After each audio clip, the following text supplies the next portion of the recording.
24장 22절부터 33절까지의 말씀을 통하여서 오라라는 말씀 제목으로 여러분들과 함께 은혜를 나누고자 합니다. 먼저 오늘 본문 말씀 전체적인 내용을 우리가 한번 살펴보도록 합니다. 자, 오늘 본문의 말씀은 예수님께서 오병이어의 기적을 베푸신 다음에 일어난 사건의 기록입니다. 오병이어의 기적을 보고 수많은 사람들은 그 예수님을, 그 기적을 일으키신 예수님을 자신들의 왕으로 삼고자 예수님을 따르게 됩니다.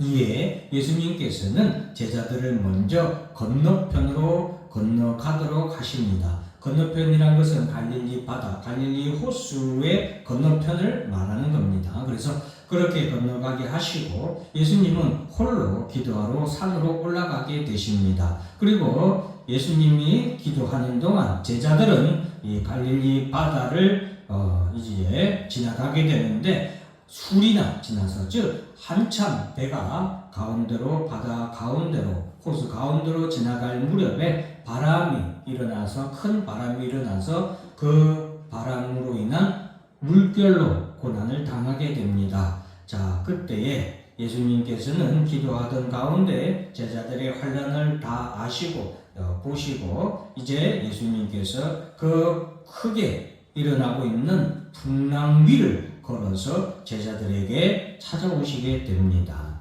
자, 제자들에게 찾아오시는 예수님이 그러니까 바다 위를, 그것도 그냥 잔잔한 바다가 아니라 풍랑이 아주 사납게 몰아치고 바람이 엄청나게 큰 바람이 일었다고 했죠. 그 바람과 그리고 큰 풍랑의 그 바다 위를 걸어오시는 예수님을 보면서 제자들은 놀라서 유령이다 라고 하면서 무서워 소리를 지르게 됩니다. 실로 여러분 한번 그 상황을 상상하면 무서울 수밖에 없어요. 왜냐면은 바람도 거세게 부니까 그 예수님이 입은 옷이 다 펄럭펄럭 날릴 거 아닙니까? 그러니까 펄럭펄럭 날리고 머리도, 예수님의 머리도 이렇게 날리고 그러는 가운데 파도는 또 이렇게 막 일렁이고 하니까 그 가운데서 그 예수님이 흰옷을 입고 이렇게 제자들을 향하여서 바다 위를 걸어오니까 당연히 제자들은 가뜩이나 지금 풍랑으로 인하여서 목숨의 위협을 받고 있는 그런 위험한 때에 그와 같이 흰옷을 입은 그런 괴상한 물체가 그들에게로 걸어서 오니 얼마나 그들이 자스러지게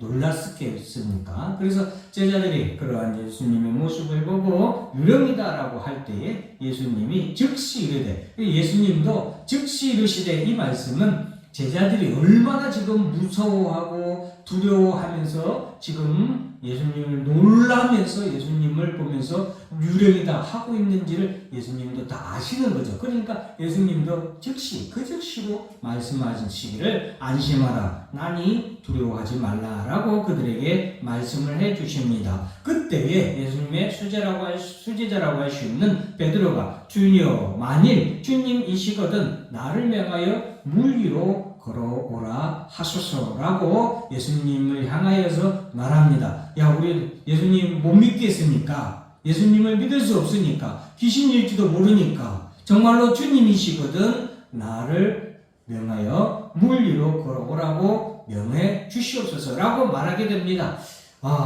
그러니까 예수님께서는 오라라고 말씀을 하시자 베드로가 배에서 내려서 물 위로 걸어서 예수께로 걸어가게 됩니다. 여러분, 엄청나게 놀라운 일이죠. 여기서 물이라고 표현되어 있지만 이 물은 지금 여전히 풍랑이 몰아치는, 파도가 이렇게 배를 덮치려고 하는 그런 휘몰아치는 그런 상태란 말이죠. 바람도 여전히 막 이렇게 불고 있는 그런 상태에서 베드로는 예수께로 물 위를, 그 풍랑을 위로 걸어서 예수님을 향하여 걸어가게 됩니다. 걸어가던 가운데 이제 베드로는 비로소 자신이 어떤 상황인지 자신의 현실을 보게 됩니다. 풍랑이 몰아치고 있죠. 바람이 거세게 불고 있고 파도가 넘실거리고 있는 것을 보고 무서워 그 즉시로 물에 바다에 푹 깊이 빠져들게 됩니다. 그때 베드로가 소리질러 주여 나를 구원하소서라고 외치게 됩니다. 그때서야 예수님은 즉시 손을 내밀어 그를 붙잡으시면서 믿음이 작은 자여 왜 의심하였느냐라고 베드로에게 말씀을 하십니다. 믿음이 작아서 의심했다. 이 말은 예수님을 믿고 나아갔지만 그 가운데 베드로의 믿음은 예수님이 계시는 그곳까지 나아가기에는 아직 믿음이 작은 자였기 때문이라는 것을 말씀해 주고 있는 것이죠. 자, 그리고서 그런 베드로와 함께 배에 오르시니 그때서야 풍랑이, 여기서 바람이 그쳤다라는 것은 파도도 잔잔해진 것을 의미하는 것이죠. 그리고서 이 일을 통하여서 사람들은 예수께 절하며 이르되 진실로 하나님의 아들입니다 라고 고백을 하게 됩니다.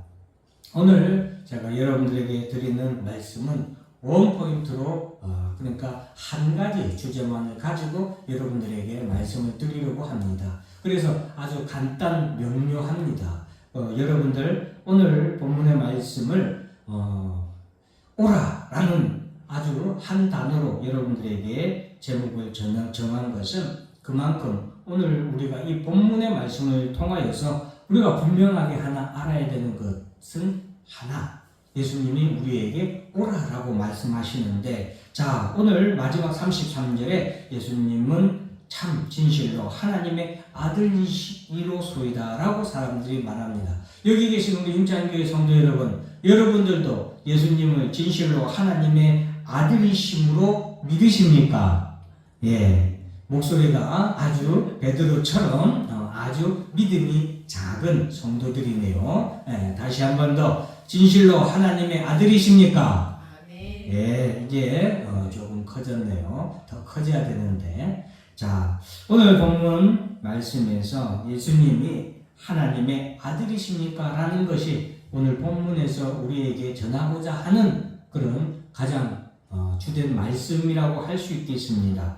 사랑하는 성도 여러분, 예수님이 참 하나님의 아들이라면서 예수님을 믿지 못하는 사람이 얼마나 많은지 모릅니다. 예수님만이 참 길이라면서 그 길을 믿음으로 끝까지 걷는 사람도 몹시 드뭅니다.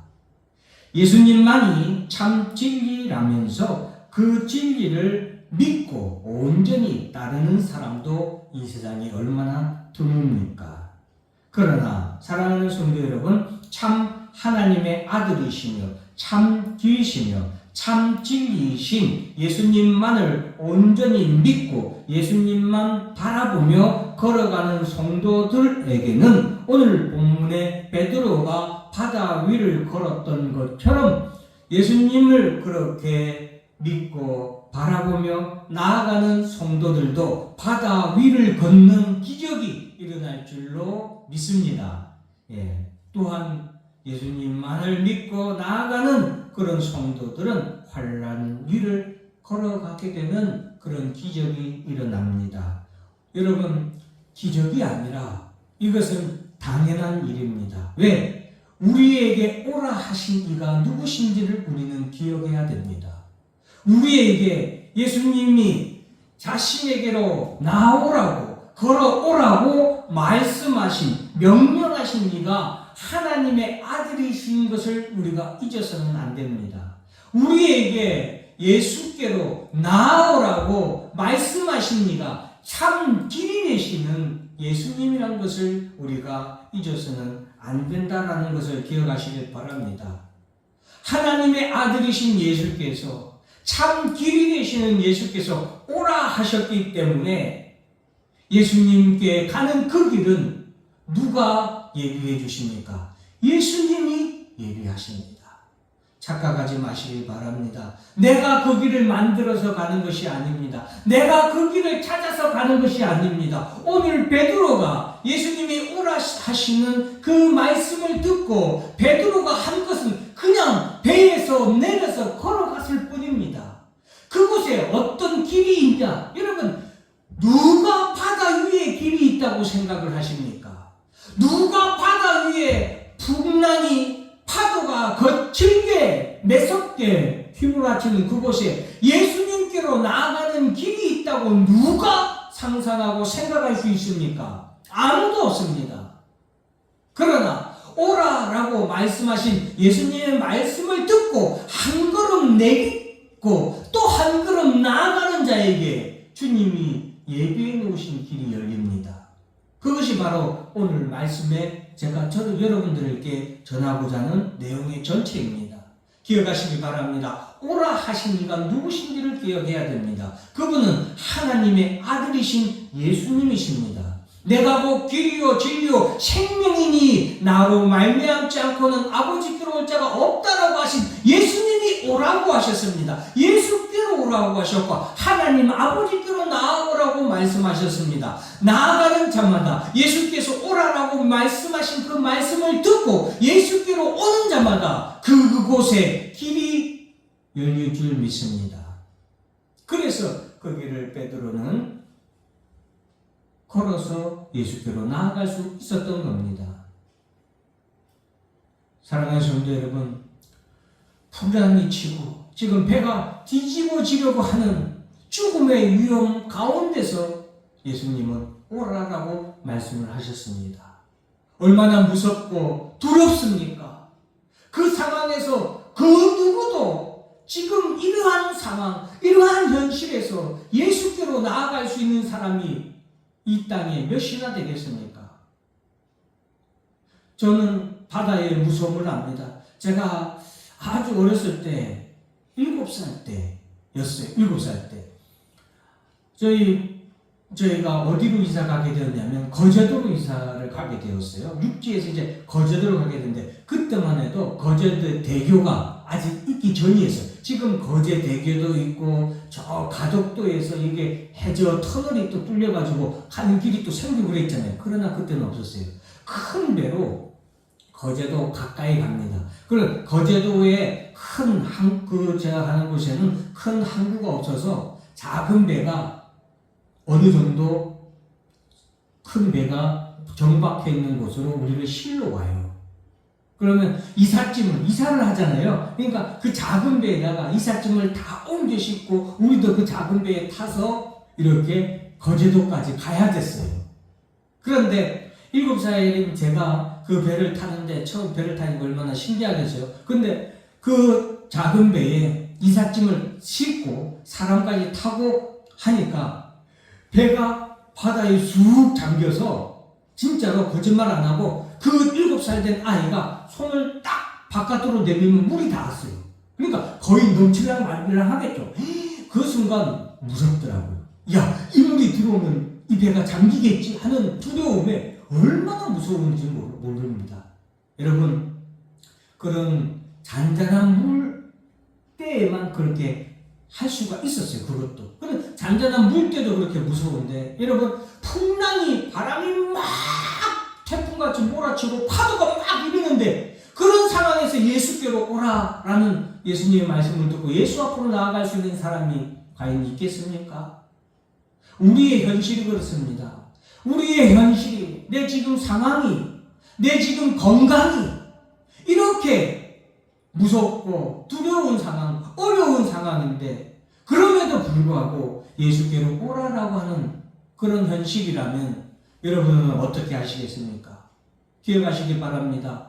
오라 하신 이가 누구신지를 우리는 기억해야 됩니다. 오라 하신 이는 하나님의 아들이십니다. 그렇기 때문에 우리가 주께로 걸어가기만 하면 주님은 능히 그 모든 곳에서 우리를 환난 위로, 우리의 건강의 질병 위로, 그리고 우리의 경제적인 어려움 위로, 우리의 근심, 걱정, 염려, 그 모든 우리가 예수에게로 나아갈 수 없도록 우리를 막고 우리를 두려워하고 우리를 주저하게 하는 그 모든 환난으로부터 그 위를 걸어가게 하실 수 있는 능력의 주님이시라는 것을 믿으시기 바랍니다. 오라 하신 이는 길이시라고 했습니다. 오라 하신 이가 길을 만드십니다. 내가 길을 만들려고 하지 마십시오. 여러분, 전도할 때 보면은 예수 믿으십시오 라고 하면은 제가 나중에 형편이 좋아지면 나아가겠습니다. 지금 내가 몸이 좀 나아지면 가겠습니다 라고 말씀하시는 분들이 참 많으신데, 사랑하시는 여러분, 오라 하신 이가 여러분들의 질병을 낫게 하실 줄 믿으시길 바랍니다. 오라 하신 이가 여러분의 형편을 나아지게 하고 기적을, 여러분들의 삶에 기적을 일으키실 줄 믿으시길 바랍니다. 나아가면 됩니다. 오라 하신 이의 말씀을 듣고 우리는 걸어가면 됩니다. 그러면 그곳에 길이 생깁니다. 왜? 내가 그 길이라고 하신 주님이 길을 예비해 놓으셨기 때문입니다. 시편 32편에 보면은 여러분, 이로 말미암아 모든 경건한 자는 주를 만날 기회를 얻어서 주께 기도할지라 진실로 홍수가 범람할지라도 그에게 미치지 못하리이다. 사랑하는 성도 여러분, 주를 만나기 위해서 걸어가는 자에게는 홍수가 범람할지라도 그에게 미치지 못한다라고 이미 시편 32편에 말씀하고 있지 않습니까? 오늘 베드로의 이 사건을 시편 32편 6절에서 이렇게 말씀하고 있는 거예요. 내가 8절에 보면 내가 내 갈 길을 가르쳐 보이고 너를 주목하여 훈계하리로다. 주님이 우리에게 어떤 길을 가야 되는지 가르쳐 주신다는 거예요. 우리에게 보이지 않던 길을, 우리의 눈에는 나타나지 않는 주님께로 나아가는 그 길을 주님께서는 주목하여 보게 하시고 가르쳐 주신다는 겁니다. 우리는 이 길을 찾지 못하지요. 우리는 어두워서 이 길을 보지 못합니다. 그러나 주님이 가르쳐 주신다는 거예요. 하박국 3장 17절부터 19절 말씀에 보면 비록 무화과나무가 무성하지 못하며 포도나무에 열매가 없으며 감람나무에 소출이 없으며 밭에 먹을 것이 없으며 우리의 양이 없으며 외양간에 소가 없을지라도 지금 풍랑이 일어나는 이 상황이에요. 표현은 다르지만 우리가 주께로 나아갈 수 없는 상황이에요. 주를 바라볼 수 없는 상황이에요. 우리를 예수님에게로 나아가지 못하도록 만든 현실이에요. 그런 현실일지라도 나는 여호와로 말미암아 즐거워하며 나의 구원의 하나님으로 말미암아 기뻐하리로다. 주 여호와는 나의 힘이시라. 나의 발을 사슴과 같게 하사 나를 나의 높은 곳으로 다니게 하시리로다. 나의 발을 무엇과 같게 한다고요? 사슴과 같게 하신다는 거죠. 능력을 주신다는 거예요. 사슴은 오르막길에 특화된 짐승입니다. 여러분, 사슴 농장에 가보시면요, 사슴 농장에 갔으면 사슴 농장은 평지에 하지 않습니다. 언덕이 있는 곳에 합니다. 그리고서 그 테두리를 내리막길 앞에 딱 쳐둡니다. 내리막길 앞에 높이가 높은 철책이 아니라 낮아요. 그런데 사슴은 이걸 못 넘어요. 오르막길에서는 막 거침없이 올라가고 기동력이 좋지만 내리막길에서 사슴이 앞다리가 더 길거든요. 그래서 그런 곳에 기르는데 사슴은 하나님이 나를 사슴과 같게 한다. 그래서 나로 지금 17절에 이런 상황일지라도 그 상황을 사슴이 어때요? 오르막길을 막 올라가듯 하나님은 우리에게 능력을 주셔서 오라 하고 말씀하신 예수님은 우리에게 힘과 능력을 주셔서 그 어떤 길을 하도 나의 높은 곳으로 다니게 하신다. 그 모든 곳에 높은 곳으로 걸어가게 하신다는 말씀으로 표현하고 있습니다. 사랑하는 성도 여러분, 오라 하신 이가 누구신지 기억하시기 바랍니다. 오라 하신 이를 믿음으로 믿고 나아가는 자에게 능히 그 길이 열립니다. 오라 하신 예수님의 음성을 듣고 믿음으로 한 발 한 발 걷기만 하면 그곳에 길을 만드시는 이시는 주님이시라는 것을 믿으시길 바랍니다.